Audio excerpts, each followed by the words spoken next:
शिक्षण पूर्ण पार. करणार मी शिक्षण पूर्ण पार.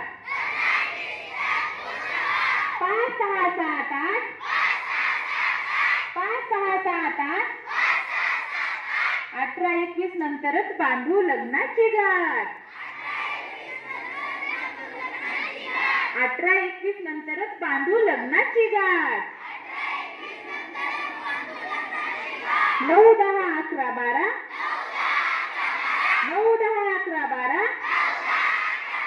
होणार मी स्वावलंबी आज. होणार मी स्वावलंबी आज.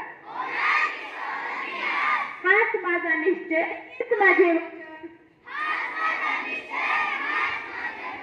हाच माझा निश्चय, हेच माझे वचन. लग्न करू नंतर, लग्न करू नंतर आधी करू शिक्षणाचे सिंचन. आधी करू शिक्षणाचे सिंचन.